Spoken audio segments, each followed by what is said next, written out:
નમસ્કાર, મંતવ્ય ન્યૂઝ પર આપનું સ્વાગત છે। સીધો સંવાદ સાથે હું છું રોનક। શરૂઆત કરીએ આજે એક એવો મુદ્દો છે જે હાલ ચર્ચાનો વિષય બન્યો છે। તમને કદાચ 2015માં થયેલું પાટીદારોનું આંદોલન તો યાદ જ હશે અને આંદોલન ફરીથી થાય તેવી પણ જે ચીમકી છે તે આપવામાં આવી છે। તેમાં બિન અનામત આયોગ છે તેમાં કર્મચારીઓની ભરતી નથી થઈ, ચેરમેનનું પદ ખાલી છે, જેના કારણે હવે પાટીદાર અને જે રાજપૂત સમાજના વિદ્યાર્થીઓ છે તે પોતાના હકોથી વંચિત રહે છે, તેઓને હાલાકી પડે છે, જેને લઈ હવે પાટીદારોને રાજપૂત સમાજે મુખ્યમંત્રીને અપીલ કરી છે। મુખ્યમંત્રીને રજૂઆત કરી અને જે બિન અનામત આયોગ છે તેમાં ભરતી કરવામાં આવે, તમામ હોદ્દા છે તે ભરવામાં આવે, જેને લઈ રજૂઆત કરી છે। અને જો આવું ન કરવામાં આવે તો 25 ઓગસ્ટે આંદોલનની ચીમકી પણ આપી છે। ત્યારે આજે સીધો સંવાદમાં આજ મુદ્દા પર ચર્ચા કરવી છે।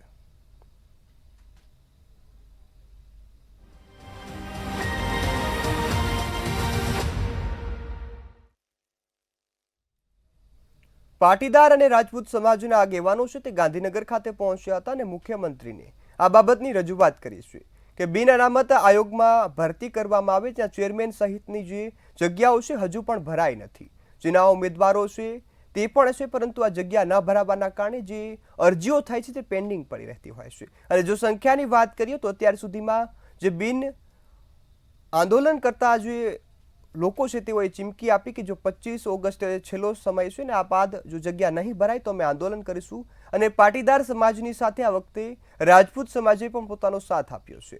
રાજપૂત આગેવાનો એવું પણ કહ્યું કે જો પાટીદારો આંદોલન કરશે તો તેમની સાથે અમે પણ છીએ। ત્યારે બિન અનામત આયોગમાં હાલ ચેરમેન સહિતના હોદ્દાઓની ભરતી શા માટે નથી થતી, તમામ જે મુદ્દાઓ છે તેને લઈ હવે પાટીદાર સમાજ આકરા પાણી જોવા મળ્યો છે। પાટીદાર સમાજ એવું કહે છે કે અમારા વિદ્યાર્થીઓને જે ન્યાય નથી મળતો તેઓના હક માટે મુશ્કેલી પડે છે। ત્યારે સીધો સંવાદમાં આજે આજ મુદ્દા પર ચર્ચા કરવી છે। આપણી સાથે ચર્ચા કરવા માટે જોડાયા છે પરવીન પટેલ કે જેઓ એક પાટીદાર આગેવાન છે, સાથે જ સુનિલ જોશી કે જેઓ એક વરિષ્ઠ પત્રકાર છે। આપ બંને મહાનુભાવોનું મંતવ્ય ન્યૂઝ પર સ્વાગત છે। પૂર્વિનભાઈ, હું આપની પાસેથી શરૂઆત કરીશ। પાટીદારોની માંગ શું છે અને હાલ એવી કઈ શક્યતા છે કે જેના કારણે આ પદ ખાલી છે? અવાજ તમારો વધારે અવાજ નથી આવતો। જી પૂર્વિનભાઈ, હું આપની પાસેથી શરૂઆત કરવા માંગીશ। સૌથી પહેલા તો અમારી માંગ એ જ છે કે આટલા વર્ષોથી લગભગ ત્રણ વર્ષથી વધુ સમયથી નિગમમાં ચેરમેન અને એમડી નું જે પદ ખાલી છે એની સત્વરે નિમણૂક કરવામાં આવે। એનું કારણ એ જ છે કે અમે લગભગ આપ જાણો છો કે આંદોલનથી અમે ઉદ્ભવેલા માણસો છીએ, કે આંદોલનકારીઓ છીએ, એટલે લગભગ ગ્રાઉન્ડ ઉપર અમારી જે પકડ કહેવાય કે જે સંપર્ક કહેવાય એ ઝાઝા છે। અને આખા ગુજરાતમાં અમે ફર્યા છીએ, એટલે જ્યાં જ્યાં પાટીદાર સમાજ અમારા સમાજમાં ફર્યા હતા એ સિવાય હવે જે બિન અનામત વર્ગના જે આગેવાનો છે, બિન અનામત વર્ગના તમામ જે અમારા સાથી મિત્રો છે, એવા લોકોને જ્યારે કોઈને કંઈ જરૂર પડતી હોય છે આ વિષયના સંદર્ભમાં મદદની, તો 100% એમની અપેક્ષાના ભાગરૂપે અમે એમની સેવામાં હાજર રહીએ છીએ। એટલે અને સ્વાભાવિક રીતે અમે જ્યારે અહીંયા ગાંધીનગર રહીએ છીએ, એટલે ગાંધીનગર હોવાના કારણે ઘણા લોકો અમને ફોન કરતા હોય છે કે પૂર્વિનભાઈ આ રીતનો પ્રશ્ન છે, એટલે અમે સાબિતી કહેતા આવીએ છીએ કે ભાઈ અમે ગાંધીનગર છીએ, એટલે અમે જતા આવીએ હા છીએ। જનકભાઈ, એટલે અત્યાર સુધી અમે ગમે તેટલી વાર અમે ત્યાં નિગમમાં આયોગમાં ધક્કા ખાઈએ છીએ તો કે ચેરમેન અને એમડી નું પદ ખાલી નથી। હવે વિષય એવો બન્યો કે એક અમારા દીકરાને જે મેડિકલમાં એડમિશન મળ્યું હતું, એને 10 લાખ રૂપિયાની જે લોનની સહાય માટેની વાત કરી, એ સહાયની લોન મળી। સરકાર તરત જ નિગમ એને મિલકત એને બોજામાં મૂકવી પડે છે। બોજામાં મૂક્યા પછી પરિસ્થિતિ એવી થાય છે કે જે લોન આપણા વિદ્યાર્થીઓને આપવામાં આવે છે એની એક મર્યાદા છે, અને જે ફી આપે તો પહેલા વર્ષે 3 લાખ રૂપિયા આપવામાં આવે છે, પછી 3.5 લાખ રૂપિયા આવે છે, એ રીતે એને ફી આપવામાં આવે છે। આજે એમડી ની જે ગેરહાજરીના લીધે વિષય એવો બન્યો કે એની જે ફાઇલ ઉપર સહી જે સત્વરે થવી ના જોઈએ સમયસર, એ થઈ નહીં અને દીકરાનું એડમિશન કેન્સલ થઈ ગયું। એટલે આવા નાના મોટા ઘણા પ્રશ્નો આવે છે। એના માટે થઈને આજે મેં રજૂઆત કરી હતી, માનનીય નાણામંત્રીને પણ મળ્યા છીએ, સામાજિક ન્યાય અધિકારીતા મંત્રીને પણ મળ્યા છીએ, મુખ્યમંત્રીને પણ મળવાના હતા। સદનસીબે કઈ એમના કોઈ કામ હોય અને ના મળી ના શકે, પણ અમે બંનેને મળ્યા છીએ અને એમને પણ વાત કરી છે। એટલે અમે એમને કીધું છે કે ભાઈ ચોક્કસ સમયની અંદર અને ટૂંકા ગાળાની અંદર તમે જલ્દી આ વિષય ઉપર નિર્ણય લેવાય. અને માની લો કે ચેરમેન કે બી એ બાબત છે તો એ કદાચ પોલિટિકલ હોઈ શકે, તો એમાં નથી, પણ તમે એમની રચના તાત્કાલિક ધોરણની અસરથી એમને મૂકો, તો જેથી કરી અને જે અમારા જે 11 જેટલા યુવાનો આંદોલનમાં શહીદ થયા, એ સિવાય બીજા ત્યાં ટોટલ 14 જણા શહીદ થયા છે, તો એમની શહીદી એળે ના જાય. અને આટલું મોટું જે પાટીદાર સમાજે આંદોલન કર્યું હતું અને એનો લાભ તમામ અત્યારે જે બિન અનામત વર્ગના તમામ સમુદાય લે છે, અમારા દીકરા દીકરીઓ ગુજરાતમાં, તો એ તમામ લોકોને લાભ મળે. અને ખરેખર રાજ્ય સરકારે જે જાહેરાત કરી છે કે ભાઈ અમે સંવેદનશીલ તમામ વર્ગના લોકોનું અમે ધ્યાન રાખીએ છીએ, તો સરકાર આ વિષય ધ્યાનમાં લે. નહીતર અમે અત્યારે કહીને જાય છીએ કે આંદોલન કરીને હવે તો પીએચડી બધા ડોક્ટર બની ગયા છે, તો ફરીથી અમારે આંદોલન ના કરવું પડે. અને જો તમે રચના નહીં કરો તો પછી આ બોર્ડ નિગમનો અમે તાળાબંધીનો કાર્યક્રમ આપીશું. જી બિલકુલ પૂર્વિનભાઈ, આ સાથે જો હું આપને એ પણ પૂછવા માંગીશ કે હાલ જે આપણે રાજકીય મુદ્દો પણ ગણી શકીએ અને સાથે સાથે એવું કહેવામાં આવે છે પાટીદારો એમના મતે સાચા છે કે આટલો સમય થયો પાટીદારો સહિતના જે તમામ જે પછાત વર્ગના લોકો છે કે તે પોતાની આર્થિક રીતે પછાત રીતે માંગ કરી છે ને જેને આ વસ્તુનો લાભ મળવો જોઈએ, પરંતુ એક ચેરમેનના વાકે તેઓની આ લાભ અટકે છે, પોતાના અધિકારો ગુમાવે છે અને ઘણી વખત તેઓ નુકસાની પણ સહન કરે છે. ત્યારે એવું કારણ શું હોઈ શકે કે હજુ સુધી ચેરમેનની નિમણૂક નથી થઈ, પદ ખાલી છે? તો કારણમાં આપણે એવું પડી ના શકીએ, પણ મને તો એક વિષય મેં તમને પહેલા જ કીધું કે ભાઈ ચેરમેનનો વિષય છે, રાજકીય હોઈ શકે, તો એમાં મારે પડવું નથી. પણ જે એમડીની જે તમે રચના અત્યારે જે પદ ખાલી પડ્યું છે, તો એમાં તો તમે કોઈ રિટાયર્ડ અધિકારીને મૂકી શકો છો ને. જી અને બિલકુલ. એના લીધે અત્યારે જે કોઈ અધિકારી છે, એનું નામ ભૂલી ગયો છું, એ ચાર્જમાં છે. હવે 15 દિવસે એક વાર આવે છે, 15 દિવસે એક વાર આવે એટલે કેટલી બધી હજારો અરજીઓ પડી હોય, તો હજારો અરજીઓનો નિકાલ એક દિવસની અંદર તો થવો અશક્ય છે. એટલે જે ગતિથી કામ થવું જોઈએ એ ગતિથી કામ નથી થતું. અત્યારે ગોકળ ગાયની ગતિથી કામ થાય છે.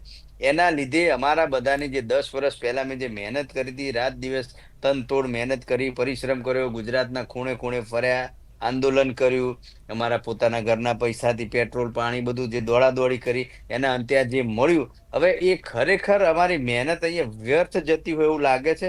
અને ખરેખર વાસ્તવિક રીતે જે આર્થિક રીતે નબળો વ્યક્તિ છે, આર્થિક રીતે કોઈ પણ પરિવાર નબળું છે, એના દીકરા દીકરીને જે આંદોલન થકી જે અત્યારે અમે જે લાભ મળવું જોઈએ, જેનું ગઠન થયું છે, જેના માટે એ ગઠનની જે રચના જે થઈ છે એનો લાભ મળતો નથી. એટલે એની અમને ચિંતા છે અને ચિંતા કરતા ભારોભાર દુઃખ છે. એ દુઃખ એટલા માટે છે કે તમે રચના કરી પછી પૈસા વપરાય નહીં અને જે જરૂરિયાતમંદ એનો લાભ ના મળે, તો પછી આનો કોઈ મતલબ રહેતો નથી એમ. જી બિલકુલ પૂર્વિનભાઈ, આ સાથે જ હું આપને એ પણ પૂછવા માંગીશ, આપ આજે રજૂઆત કરવા માટે પણ પહોંચ્યા અને સાથે સરકારને ચેતવણી પણ આપી કે જો 25 ઓગસ્ટ પહેલા આ કામગીરી નહીં થાય અને જો યોગ્ય જવાબ નહીં મળે તો આંદોલન કરવામાં આવશે. અને ખાસ જે પાટીદારોનું આંદોલન હતું તેને ગુજરાત ક્યારેય નહીં ભૂલી શકે. અનેક લોકોને આ આંદોલનથી ન્યાય મળ્યો છે, અનેક સમાજોને ન્યાય મળ્યો છે. ત્યારે ફરીથી જે સરકાર સામે રજૂઆત કરવી પડી ત્યારે સરકારનો શું જવાબ હતો? એટલે મેં જે અત્યારે મતલબ રજૂઆત કરી તો સરકાર પક્ષે ઘણીવાર પોઝિટિવલી લીધી છે. એ સિવાય અમે એક રજૂઆત પણ કરી છે કે જે પણ દીકરા દીકરીઓ વિદેશ અભ્યાસ માટે જે લોન લઈને જાય છે અને સરકાર દ્વારા એવું કે જ્યારે લોન લે અને પછી જ્યારે કમાય ત્યારે એને ભરપાઈ કરવામાં આવે. તો ઘણા કિસ્સાઓમાં એવું પણ બન્યું છે કે કોઈ દીકરો કે દીકરી લોન લઈને વિદેશ અભ્યાસ ગયા હોય અને એનું અકાળ અવસાન થાય તો એની લોન રાજ્ય સરકાર દ્વારા માફ કરવામાં આવે એવો અમે પ્રસ્તાવ મૂક્યો હતો અને લગભગ મંજૂર પણ થઈ જશે એવી એમને છે. એટલે એવું નથી કે રાજ્ય સરકાર દ્વારા કે જે ત્યાં બેઠેલા લોકો કામ નથી કરતા. હા, પણ મારું એટલું કેવું છે કે જે ગતિથી કામ થવું જોઈએ એ ગતિથી થતું નથી. જી બિલકુલ પૂર્વિનભાઈ, આ સાથે જ હું આપને એ પણ પૂછવા માંગીશ કે હાલ તો પાટીદાર સમાજ અને રાજપૂત સમાજ સાથ આપ્યો છે. રાજપૂત સમાજ એવું કહ્યું કે જો પાટીદાર સમાજ આંદોલન કરશે તો તમે જે આંદોલન કરતા છો તેમની સાથે અમે પણ છીએ, અમારા પણ હક અહીં જે દબાઈ રહ્યા છે, સરકારની ઢીલી નીતિના કારણે અમે નુકસાન જઈ રહ્યું છે. ત્યારે જે રાજપૂત સમાજનો સાથ મળ્યો છે તેને આપ કઈ રીતે જુઓ છો? અમે આની પહેલા પણ તમને કહું, જ્યારે લોકરક્ષક દળની ભરતી હતી એ સમય દરમિયાન, અને આની પહેલા પણ જેટલા નાના મોટા સામાજિક વિષયો ઉપર જ્યારે બિન અનામત વર્ગના લોકોને કે અમારા વિદ્યાર્થીઓને જ્યાં જ્યાં નુકસાન થાય છે જે ભરતીઓમાં, તો તમામ એનો અવાજ ઉઠાવવા માટે કે બીજા તમામ સમાજના લોકો મારી સાથે છે, એ લોકોનો સાથ સહકાર છે. અને આ પર્ટિક્યુલર આ વિષયમાં જ્યારે અમે એમને વાત કરી કે આવી પરિસ્થિતિનું નિર્માણ થયું છે, જો આવીને આવી પરિસ્થિતિ જો વધુ લાંબો સમય ચાલે તો આપણા દીકરા દીકરીઓને વધુ નુકસાન જાય એમ છે. એટલે એના માટે આપણે આપણા દીકરાઓના, આપણા દીકરીઓના આવનારા ભવિષ્ય માટે જે પણ કરવું પડે તો આપણે તૈયાર છીએ. તો બધા કે હા, કોઈ પણ ભોગે આપણે અત્યારે આજે કે તમે લોકો જે પટેલ સમાજ અને તમે બધા જે આંદોલન કર્યું છે એના થકી જે આપણને ફળ મળ્યું છે અને એનો લાભ તમામ લોકોએ લીધો છે અને તમામ બિન અનામત વર્ગના લોકોને મળે છે. તો આપણને જે ફળ છે એ તમારી મહેનત એળે ના જાય અને એની ફળશ્રુતિ પ્રમાણે આ જે વિષય થાય છે, તો એના માટે આપણે આંદોલન કરવું પડે, કે કોઈ પણ મતલબ રસ્તો માર્ગ અપનાવવો પડે, અમે તમારી સાથે છીએ. એટલે ખૂબ સારી બાબત છે. અને માત્ર અત્યારની વાત નથી, આવનારા ભવિષ્યમાં પણ ગુજરાતની અંદર તમામ કોઈ પણ વર્ગ હોય, ચાહે અનામત વર્ગ હોય, બિન અનામત વર્ગ, કોઈ પણ વર્ગ હોય, એને એના દીકરા દીકરીઓને કે કોઈને ભવિષ્યમાં તકલીફ થાય તો તમામ લોકો એમાં સાથે રહેવું જોઈએ, એવું મારું માનવું છે. જી બિલકુલ પૂર્વિનભાઈ, આ સાથે જ હું આપને એ પણ પૂછવા માંગીશ, આપણી સાથે ઘણા દર્શક મિત્રો જોડાયેલા છે, તેમને કદાચ નહીં ખબર હોય કે જે ચેરમેનની જગ્યા ખાલી છે તેના કારણે કયા પ્રકારના નુકસાન જઈ રહ્યા છે, અને ખાસ કરી અને વિદ્યાર્થીઓને કેવા પ્રકારના હાલ જે તેઓના હક નથી મળતા, તેમની સહાયમાં ખૂબ જ મુશ્કેલી પડે છે. કયા કયા પ્રકારની જે તેમની સહાય છે? જો મુશ્કેલીમાં મેં તમને જે શરૂઆતમાં જ કીધું કે માની લો કે ઘણીવાર જે લોન એપ્લાય કરે છે કે વિદેશ અભ્યાસ માટેની એપ્લાય કરે છે, તો ટેકનિકલી ઘણીવાર ડોક્યુમેન્ટ વેરિફિકેશનમાં તકલીફો પડે છે. ઘણીવાર કોઈ એવા વિસ્તારમાંથી આવતા હોય, માની લો કે કચ્છ છે, નખત્રાણા કે એવા કોઈ પણ દૂર દૂરના વિસ્તારમાંથી આવતા હોય, તો ઘણીવાર આજે કોઈ પણ વ્યક્તિ, કોઈ પણ પરિવારના દીકરા દીકરી જ્યારે આવતા હોય ત્યારે એમને તો એ તો એવી આશા લઈને આવે કે ભાઈ અમે ઓફિસ જઈશું એટલે સાહેબ બેઠા છે એટલે અમારું કામ થઈ જશે. પણ એ ચેરમેન સાહેબ રજા ઉપર હોય કે કોઈ સ્વાભાવિક છે, કોઈ બીજા અત્યારે ચાર્જમાં છે એટલે એમના કોઈ બીજા કામથી બી વ્યસ્ત હતા. મેં તમને કીધું કે 15 દિવસમાં એકવાર આવે. હવે કઈ તારીખે આવવાના છે, ક્યારે આવવાના છે, તો એમને ખબર ના હોય. તો એ લોકો જે દૂરથી આવતા હોય એમનું શું? એટલે આવામાં હાલાકી પડે છે અત્યાર. અને સ્વાભાવિક રીતે આજે ઈડબ્લ્યુએસ જ્યારે આર્થિક રીતે જે નબળો હોય એના લાભ લેવાની વાત હોય, તો નબળો હોય એ બિચારો એક દિવસ આવવા જવામાં જાય, એક દિવસ અહીંયા રોકાય, પાછો રાહ જોઈને બેસી રહે, તો ક્યાં સુધી બેસી રહે? એટલે સરકારને બી, અમે રાજ્ય સરકારને પણ વાત કરી છે અને ટેકનિકલ કે જેટલી આમાં સરળતાથી આર્થિક રીતે નબળા લોકોને જેટલી સરળતાથી લાભ થાય એ રીતે કહીશું, ઓનલાઈન પણ કરીએ. ટેકનિકલી જે પણ આમાં સુધારા વધારા કરવા પડે, જે પણ અપગ્રેડ થવું પડે એ પ્રમાણે કરીએ. અને અમારી જોડે બી અમે ઘણી બધી વાર આવતા જતા જે ક્યાંક નાની ક્ષતિઓ રહી જતી હોય તો અમે એને સુધારણા માટેને પણ અમે એમને કરીએ છીએ કે ભાઈ આ વિષયમાં આ તકલીફ છે, આમાં આ રીતે જોવું જોઈએ, આ રીતે મૂલ્યાંકન કરવું જોઈએ, આ રીતે કામ કરવું જોઈએ. તો અમારાથી બનતી અને સામેથી પણ માની લો કે કોઈ વાર અમારી રજૂઆત ખોટી પણ હોઈ શકે. કદાચ અમે કોઈ વિષય રજૂઆત કરવામાં સમજાવવામાં બી એ થઈ શકે, કાં તો અમે લાગણીવશ થઈને કદાચ કીધું હોય, તો સામેથી પણ અમને એટલો સારો પ્રત્યુત્તર મળે છે કે આના કરતા વિષય આ વસ્તુ સારી છે.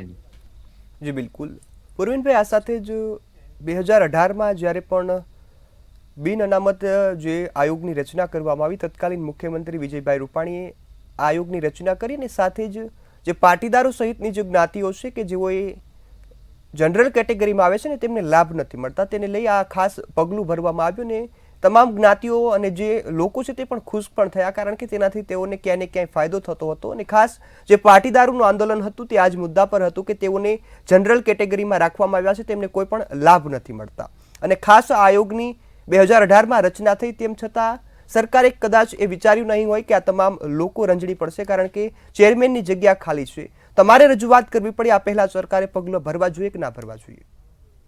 નહીં, હું એ જ કહું કે આમાં સરકાર દ્વારા 100% પગલાં લેવા જોઈએ અને એના ઉપર સત્વરે નિર્ણય લેવો જોઈએ કે ચેરમેન જેવું મહત્વનું પદ ખાલી હોય અને મૂળ કહીએ ને કે ભાઈ તમે ઘરનો મોભી જ ના હોય, એટલે ઘરમાં અનુશાસન ના હોય, એટલે બધાને મન ફાવે એમ કામ કરતા હોય, એવી પરિસ્થિતિ થાય એટલે એની પ્રગતિ ન થાય.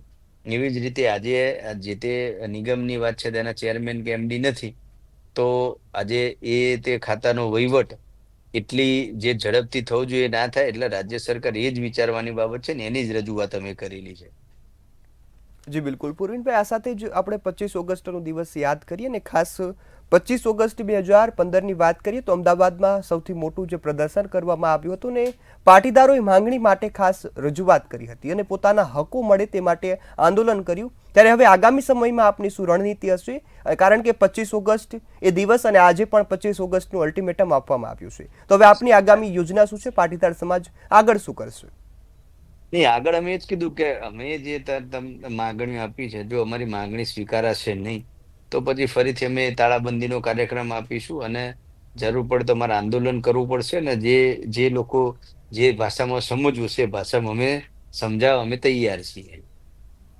જી બિલકુલ પૂર્વિનભાઈ, આ સાથે જ આપ તો એક પાર્ટીના આગેવાન છો ને આપની પાસે આપે પહેલા પણ શરૂઆતમાં વાત કરી કે અનેક લોકો અમે ગાંધીનગર હોઈએ છીએ ત્યારે આવતા હોય છે, તેઓને મુશ્કેલી પડે કારણ કે ગુજરાતના તમામ લોકો પોતાના બાળકોના હક માટે અથવા તો પોતાનું બાળકોનું શિક્ષણ સારું મળે તેમને વિદેશ જાય અને આર્થિક રીતે તેઓ સહાય મેળવતા હોય છે ને લોન લેતા હોય છે ને ઘણી વખત જે આ યોજનાઓ અથવા તો આજે આપણે આયોગની વાત કરી કે ચેરમેનનું પદ ખાલી છે તેના કારણે ઘણી વખત લોકો પરેશાન થતા જોવા મળે છે. તો હાલ જે સામાન્ય જનતા હશે કે જે પાટીદારના લોકો અથવા તો કોઈ પણ સમાજના લોકો જ્યારે આપણી પાસે આવતા હોય ત્યારે શું વાત રજૂ કરતા હોય છે? એટલે મેં તમને કીધું અમારી પાસે એવી જ રજૂઆત લઈને આવતા હોય છે કે માની લો કે કોઈને વિદેશ અભ્યાસ ભરવા માટે જવું હોય તો એના માટેના શું એમને મતલબ જે નીતિ નિયમો છે એમનું માર્ગદર્શન અમે આપતા આવીએ છીએ, માર્ગદર્શન બી આપીએ છીએ. પછી કોઈ અભ્યાસ માટેની શું વ્યવસ્થા છે, પછી અત્યારે જે કોચિંગ ક્લાસીસ ચાલે છે સરકાર એમને એક એક વિદ્યાર્થીને જે ફી આપતા હોય છે એની બધી, એટલે જેટલી બી આ અનામત જે નિગમ અને આયોગ થકી જે બી સવર્ણ સમાજ અને બિન અનામત વર્ગના વિદ્યાર્થીઓને જે લાભ મળતા હોય છે એની અમે માહિતી આપતા હોય છે. અને અમને અહીંયા કર્મયોગી ભવનમાં બી ઘણી જગ્યાએ ઘણી વાર મોકલી છે. કદાચ કોઈ બહારથી આવતા જતા હોય તો એમને કોઈ લોન એપ્લાય કરી હોય તો એના વિશેની કોઈ માહિતી લેવી હોય, આપવી હોય, તો બધે અમારાથી બનતા તમામ પ્રયત્નો અમે અમારા દીકરા દીકરીઓ માટે કરતા હોઈએ છીએ. જી બિલકુલ પૂર્વિનભાઈ, આ સાથે જ આપણે મહત્વની વાત અહીં એ કહીએ કે ખાસ જે અનામત માટેનો આયોગની રચના થઈ અને તેમાં પદ ખાલી હોય ખરેખર એક ગંભીર વાત કહેવાય કારણ કે લોકો પોતાના હક માટે ઘણી વખત આજે મુશ્કેલીમાં મુકાતા હોય છે. આ જગ્યા ખાલી હોવાના કારણે તેઓને પોતાના હક નથી મળતા અને ખાસ અહીં વાત કરવામાં આવ્યું તો જે 3200 જેટલી અરજીઓ હજુ પણ પેન્ડિંગ છે. આ 3200 જેટલી અરજીઓ પેન્ડિંગ છે તેનો મતલબ કે એની પાછળ કેટલા લોકો હજુ પણ મુશ્કેલીમાં છે, તેઓને પોતાના લાભ નથી મળ્યા. તો આ મુદ્દા પર આપનું શું કહેવું છે? જો અમે આજે ગયા ત્યારે ઘણી બધી અરજીઓ પેન્ડિંગ છે એની વાત થઈ, પણ કોઈ એવું આપણે બ્લેમ ના કરી શકીએ કે તમામ અરજીઓ કોઈ એક ચોક્કસ કારણોસર પેન્ડિંગ રહી હોય. કદાચ કોઈ વિષયમાં કોઈ એકાઉન્ટ વેરિફિકેશનની વાત હોય, કોઈ ટેકનિકલ બાબત હોય, કોઈ જગ્યાએથી વિદ્યાર્થી ના પરિવાર તરફથી કદાચ કોઈ ક્ષતિ રહી ગઈ હોય, કોઈ વાર સામે પક્ષે બી નિગમના કોઈ અધિકારી તરફથી બી કોઈ ક્ષતિ રહી ગઈ હોય. એટલે ક્ષતિ બંને બાજુ થાય એવું આપણે માનવું પડે અને કોઈ ચોક્કસ એક જ વ્યક્તિના લીધે કઈ ભૂલ થાય એવું ના હોઈ શકે. પણ મૂળ વિષય એવો છે કે મેં તમને કીધું એમ કે જ્યાં સુધી ચેરમેન પદ કે જે તે નિગમનો મોભી વ્યક્તિની નિમણૂક ના થાય ત્યાં સુધી જે પણ કામ થવું જોઈએ એને ચોક્કસ પ્રમાણમાં એ ગતિથી કામ થતું નથી. અને વિદ્યાર્થીઓને જે દૂર દૂરથી જે લોકો આવતા એ લોકોને ખૂબ હાલાકી અને પરેશાનીનો સામનો કરવો પડે છે. તો એવા સમય દરમિયાન જેટલી ઝડપી બને એટલી નજીકના ભવિષ્યમાં જો ચેરમેનની કે આયોગના જે પદ છે એમડીનું એની રચના થાય અને એમનો મતલબ એમનું ગઠન થઈ જાય અને કોઈ પણ વ્યક્તિને મૂકવામાં આવે, નિમણૂક પામે, તો ખૂબ સારી રીતે ખૂબ સારું કાર્ય થઈ શકે. કારણ કે અમારે પણ કોઈ રજૂઆત કરવી હોય તો સીધા કરી શકીએ, મળી શકીએ. અને આની અંદર કોઈ નાની મોટી ક્ષતિઓ હોય તો જોડે બેસી એક સંવાદ ઉપર, એક પ્લેટફોર્મ ઉપર આવી અને તમામ બિન અનામત વર્ગના વિદ્યાર્થીઓને જે પણ આના થકી મળવાનું હોય, મેળવવાનું હોય કે આપવાનું હોય એ અપાવી શકીએ. જી બિલકુલ પૂર્વિનભાઈ, આ સાથે જ આજ તો તમારી સાથે જે પાટીદાર સમાજના આગેવાનો હતા તેમની સાથે રાજપૂત સમાજ હતો અને આ સાથે બિન અનામત જે આયોગ છે તેમાં અનેક જે બીજા સમાજોની પણ ગઠન કરવામાં આવ્યું છે તેમને પણ તેમાં સામેલ કરવામાં આવ્યા છે. તો રાજપૂત સમાજ સિવાય બીજા કયા સમાજનો આપની સાથે સાથ છે અત્યારે? તમામ બિન અનામત વર્ગના તમામ સમાજના લોકોનું સાથ સહકાર ને સમર્થન છે. એટલે એવું કોઈ વિષય નથી. અને અમે ઘણા સમય પહેલા બિન અનામત વર્ગની એક સંકલન સમિતિની રચના કરી હતી. તેમાં તમામ જે બિન અનામત વર્ગના જે સમાજ છે એના જે આગેવાનો છે તમામ આગેવાનોને મળ્યા હતા, એની રચના કરી છે. અને આ વિષય ઉપર અને સમાજના દીકરા દીકરીઓના ભવિષ્યમાં અભ્યાસને વિદ્યાર્થીઓને લગતા જે પણ રાજ્ય સરકાર કા સરકારમાંથી જે પણ લાભ મળે છે એ લાભ વિશે અમે એમને માહિતી પણ આપીએ છીએ. અમે પોતે પણ માહિતી મેળવીએ છીએ અને આપણા દીકરા દીકરીઓને આપણે કેટલું શું આપી શકીએ અને એના વિશેની અમે ચર્ચાઓ કરતા હોઈએ. એટલે તમામ લોકો સાથે છે. અને આ વિષયની અંદર મૂળ હું તમને કહું કે જે સામાજિક રીતે લગભગ તમામ સમાજના લોકો કામ કરતા હોય છે, પણ આજે જે અમારી જે મીટિંગ થઈ એમાંથી રાજપૂત એકતા મંચના સદદેવસિંહ ચુડાસમા અમારી સાથે આવ્યા હતા. એ સિવાય તમામ બીજા અન્ય લોકોના સામાજિક આગેવાનોનો અમને સાથ સહકાર છે અને અમારી સાથે આવતા હોય છે. જી બિલકુલ. આ સાથે જ પૂર્વિનભાઈ વાત કરી આપણી સાથે સુનિલ જોશી કે જેઓ વરિષ્ઠ પત્રકાર છે તે પણ ફોન લાઈન પર જોડાયા છે. સુનિલભાઈ, હું આપને પૂછવા માંગીશ, બિન અનામત આયોગની રચના થઈ તેમાં ચેરમેનનું જે પદ છે તે ખાલી છે, એમડીનું પદ ખાલી છે અને 3200 જેટલી અરજીઓ પેન્ડિંગ છે. શું કહેશો? પહેલી વાત તો એ છે કે આ સરકાર છે ને એમાં ઘણું પેન્ડિંગ છે અને સરકારમાં પેરેલિસિસ પોલિસી કહેવાય જે એ પ્રકારની સ્થિતિ ચાલે છે. અનિર્ણાયકતા છે દરેક બાબતમાં છે. કોઈ સમસ્યા આંદોલનનું સ્વરૂપ લે અને બહુ ફરજ પડે ને ત્યારે જ સરકાર છે ને કોઈને દાદ દે છે.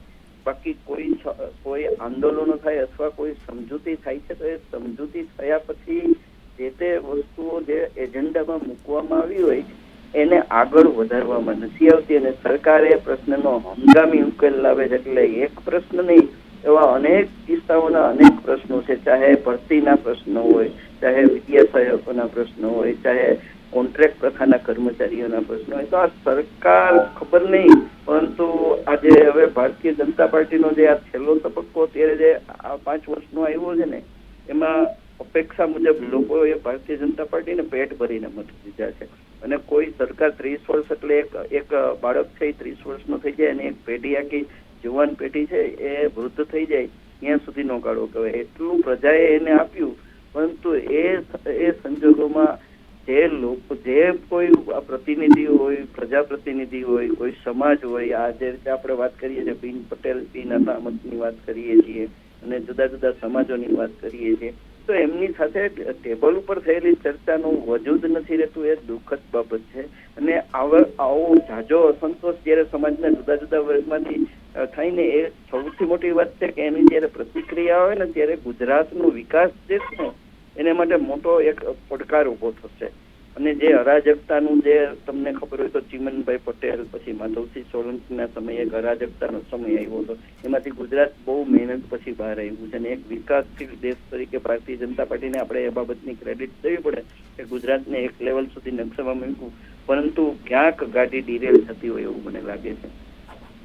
જી બિલકુલ. સુનિલભાઈ, આ સાથે આપણે વાત કરીએ કે પાટીદાર સમાજ સહિત રાજપૂત સમાજની રજૂઆત કરવા જવું પડે, કારણ કે 2015માં પણ પાટીદાર આંદોલન થયું ત્યારે સરકારે આ નિર્ણય લેવો પડ્યો અને ફરીથી રજૂઆત કરવી પડે. ખૂબ જ ગંભીર બાબત છે, કારણ કે આ નિર્ણય ન લેવાના કારણે અથવા તો જે જગ્યાઓ ન ભરવાના કારણે અનેક જે વિદ્યાર્થીઓ છે, અનેક નબળા જે વર્ગના બાળકો છે કે જેઓને આર્થિક સહાય નથી મળતી તેઓ હેરાન થઈ રહ્યા છે.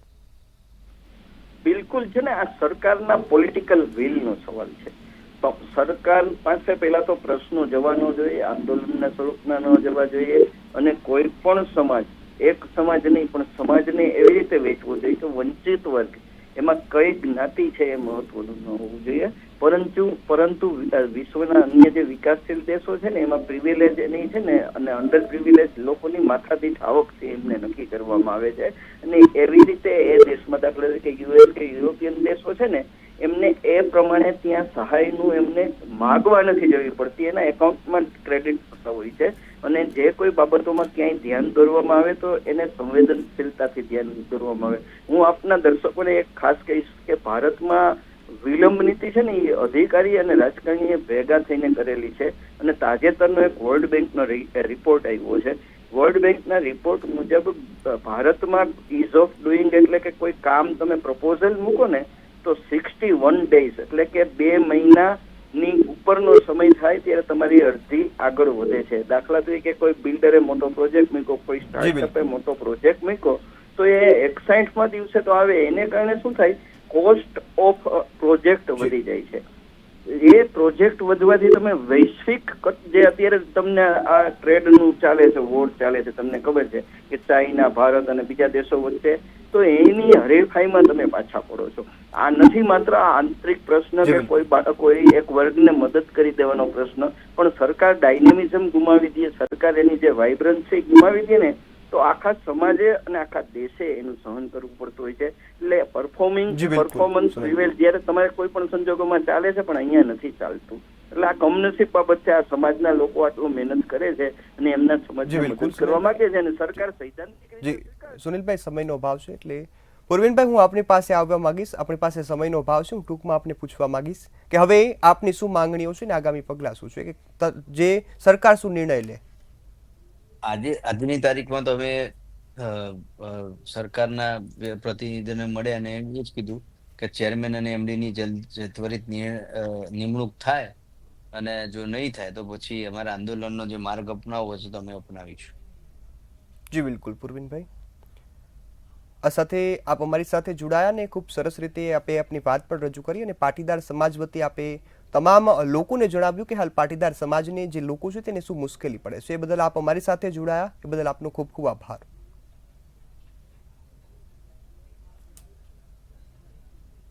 હાલ તો આ જે મુદ્દો છે ખૂબ ચર્ચામાં છે, ત્યારે હવે આગામી સમયમાં જોવાનું એ રહ્યું કે સરકાર પાટીદારો અને રાજપૂત સમાજની સામે કયા પ્રકારની નજરથી જોવે છે અને શું નિર્ણય લેશે.